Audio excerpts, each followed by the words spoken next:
He said, or a scientist or something. He said, by the way, buddy,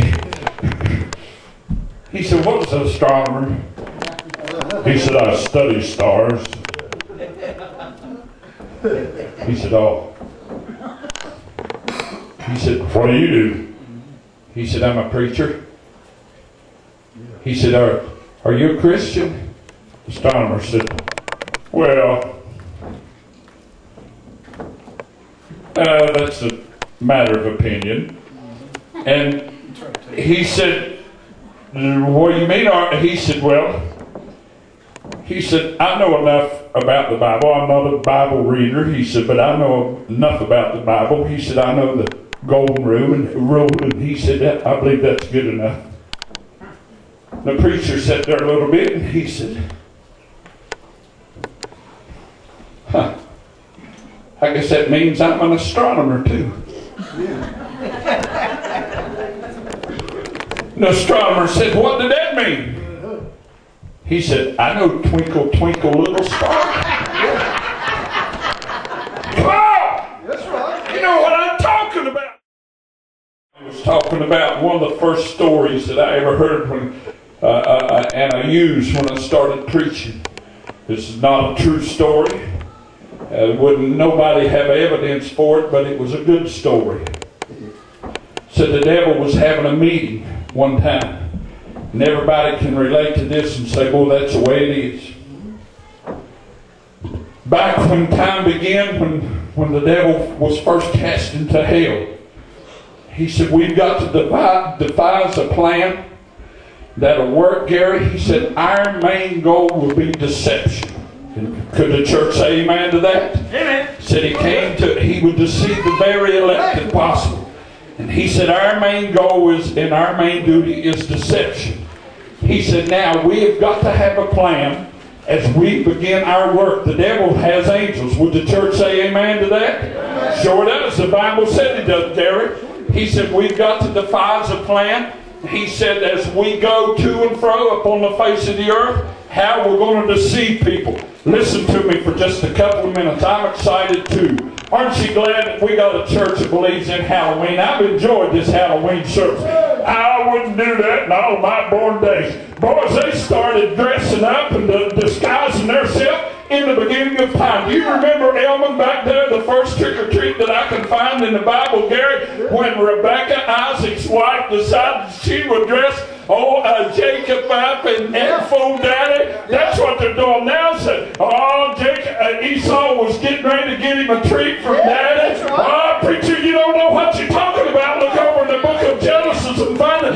Yeah, I feel like preaching. We just might hang in here, have an afternoon service. The Bible said that Daddy, Isaac, was going to give Esau a present, going to give him a treat, and Mommy was upset because the Bible said that Isaac loved Esau and Rebecca loved Jacob. And she said, now Jacob said, your brother's going out and said he's going to fix your daddy some deer meat and he's going to get a blessing and said you better run in there and get it before Esau does. He said, Mommy said, Daddy will know me. She said, no, we're going to dress you up in a costume. Went out, Gary, while he was deer hunting, Jacob and his mommy went out and got some goats. Boy, won't that preach. There's a lot of folks trying to dress up like sheep, but they're in goat's clothing. Yes, sir.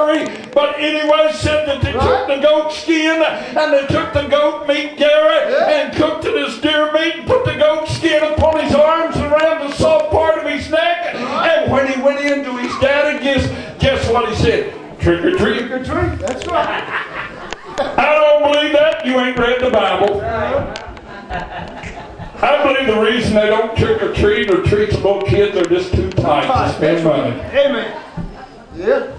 If I would catch one of you folks with your porch light turned out on Halloween and sitting in there peeping out the curtains and talking about them little kids coming around treating, as your pastor, I'd come up there, yes sir, and make me a big old 4-8 sign, Gary, out of a sheet of plywood and write Scrooge in black and white letters, yes sir, and say, listen, they might go to our church, but we ain't got them saved yet. Amen! Try me.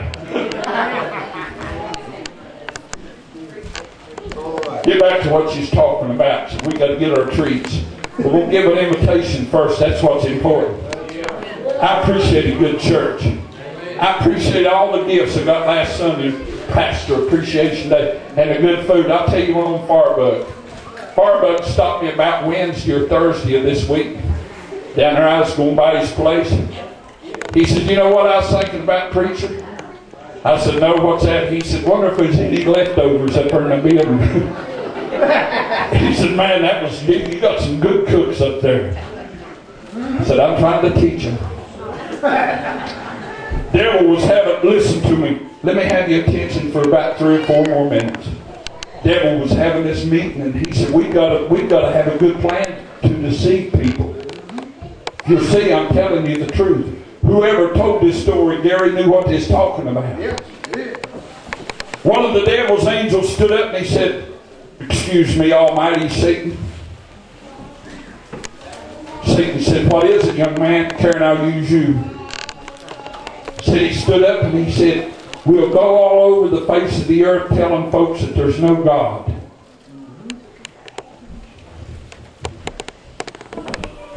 He said, that'll work in some situations. He said, but listen to me. The power of God is so strong, everybody won't fall for that. We've got to have a better plan. In a little bit, one of these angels stood up and he said, I've got a plan, sir. The devil said, what's your plan? He said, how about we go up on the face of the earth and telling everybody that there ain't no hell? He said, that's a good plan. He said, but everybody won't fall for it. The power and the Spirit of God's too strong. He said, everybody won't fall for that. He said, boys, we got to have a better plan than these two that's been brought forth. A little while, another angel stood up. He said, I've got the perfect plan. Satan said, what is it, son? He said, throughout time, we'll go up on the face of the earth, telling men and women, boys and girls, that they've got plenty of time. Put it off till tomorrow. He said, perfect plan. That's the one we'll use. Hasn't it worked? Absolutely. Isn't there folks under the sound of my voice that's put it off till tomorrow, thinking you got more time than you do? Listen, Gary, we're not promised tomorrow. Would you stand and let's get a song of invitation?